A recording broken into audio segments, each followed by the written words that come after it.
This documentary is not a scientific lecture, nor a religious sermon.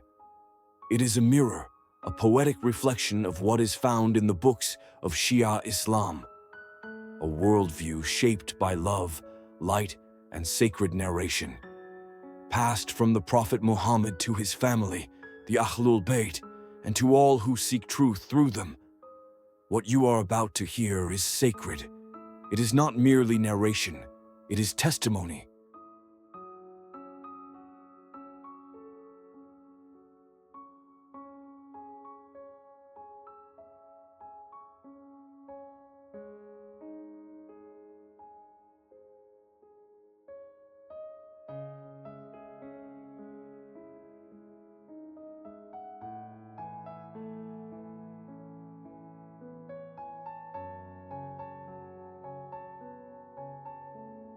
What came before the Big Bang?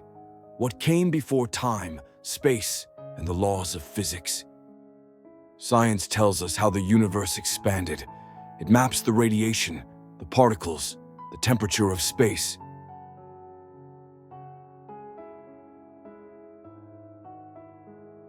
Physics explains what happened after the Big Bang.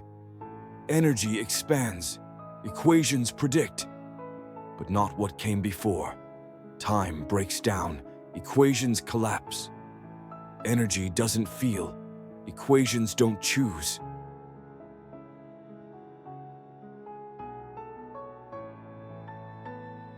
Can something come from nothing?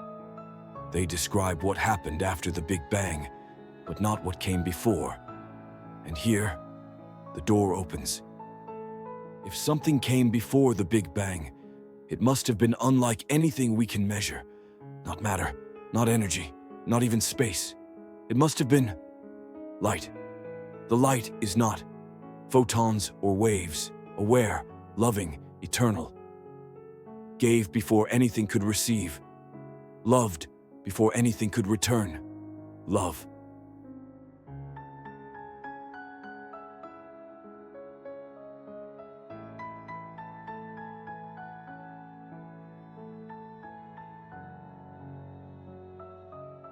Civilizations have spoken of a mysterious light, a spirit, sometimes symbolized as the eye.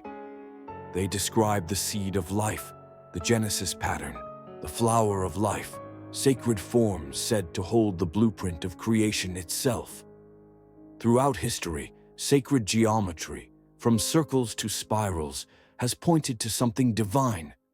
Patterns like the flower of life appear again and again, in ancient temples, in nature, even within ourselves.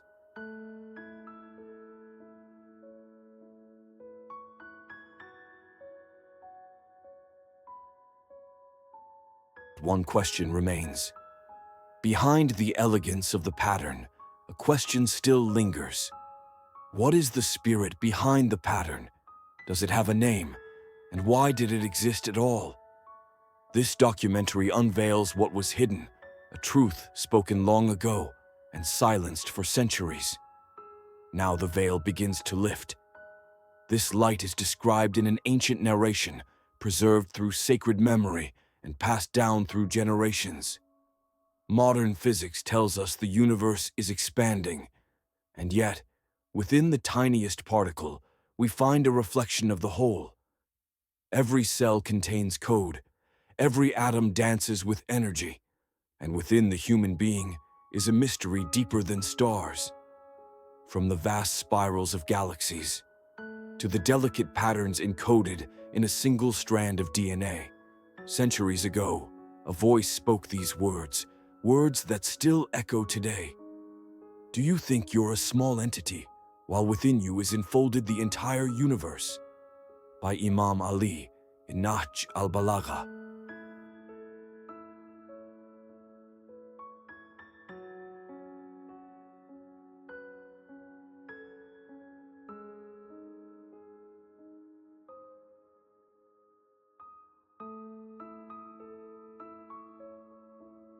Long before microscopes or telescopes, this truth was known by hearts illuminated by light. It is said that a student named Jabir once asked the Prophet of Islam, "What was the first thing God created?" He replied, "The first thing Allah created was the light of your Prophet, O Jabir." And that's where the mystics begin, not with heat, but with light, not with randomness, but with will. They say the first thing created was conscious, it was aware, it was love, it was the light of Muhammad, a light that chose to shine, not to destroy, but to be known. Mysticism completes what science cannot finish. This was not the birth of a man, this was the emergence of divine will, the first light from which all other lights were born. From the light of Muhammad, Allah created the throne, the pen, the tablet, and all that exists. The pen writes not cold math, but meaning. Hadith al-Kisa, the tradition of the cloak. The 5 holy figures under the cloak are Prophet Muhammad, Imam Ali, Lady Fatima, Imam Hassan, Imam Hussein. Then comes the 6th presence, Angel Gabriel, who asks for permission to join them. In mystical interpretation, Jibra'il does not bring light, he responds to it. His presence represents the expansion or radiation of divine light from these 5 pure lights.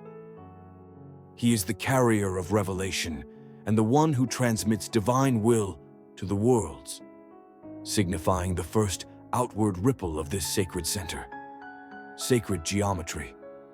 1 light splits into 2, 2 merge to form a 3rd. From that, 2 more lights, 5 total, forming sacred shape, expands into the flower of life. These were not just lights, they were witnesses, conscious, eternal. From them came symmetry, mercy, and the architecture of all existence. Allah, the source of all light, beyond form, beyond limitation. The 5 pure lights, Ahlulbayt, Muhammad, Ali, Fatima, Hassan, Hussein, peace be upon them. Created from Nur, light, before all things, they are the first reflectors of divine mercy, will, and knowledge. Gabriel, not of the Ahlulbayt, but drawn to their light. He doesn't originate revelation, he carries it. He reflects their light as the bridge to creation. We are like mirrors, reflecting the light Jibra'il delivers. The closer we polish our hearts, the more purely we reflect the original divine source through the path of Ahlulbayt.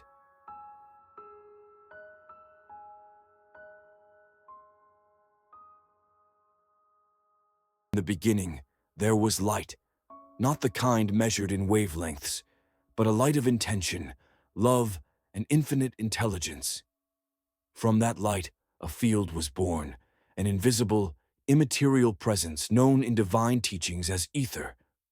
In the language of mysticism, ether is the first veil, the space between being and becoming.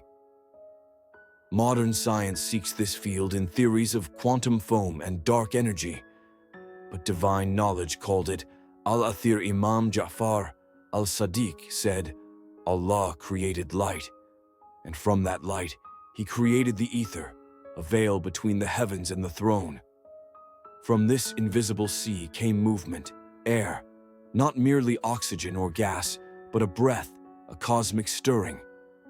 Imam al-Sadiq teaches, from the ether, Allah created the wind.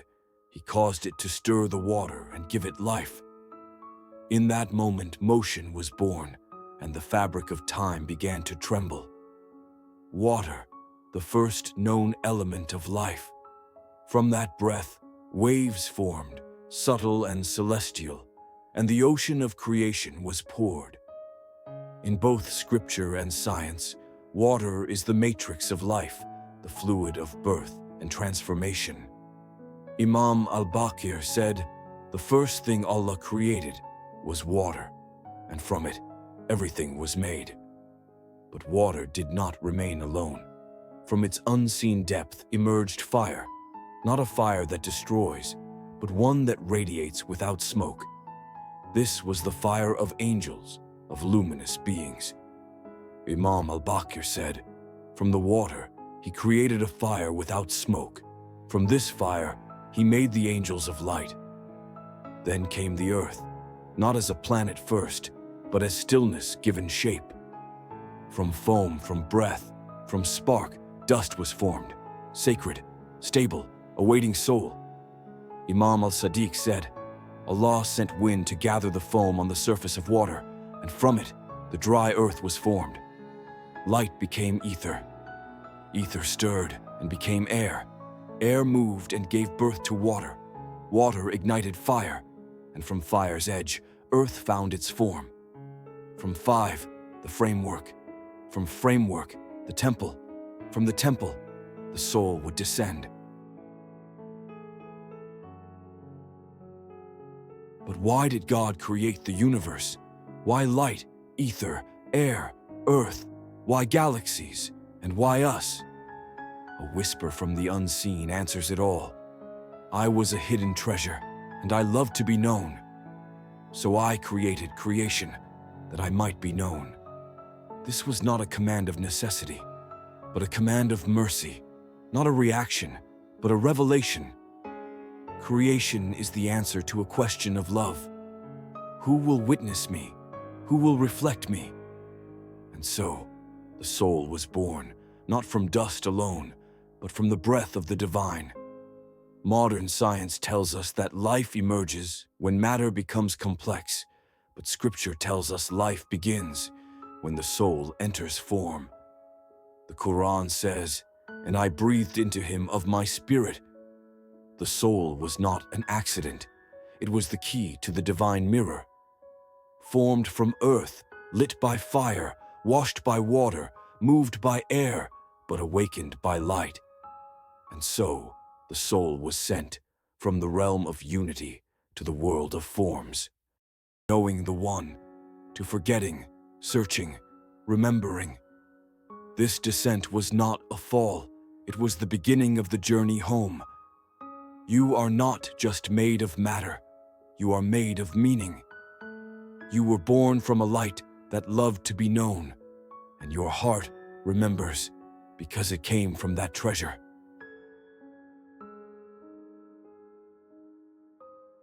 From the breath of the divine came the soul, and from the light of Mohammed came the pattern.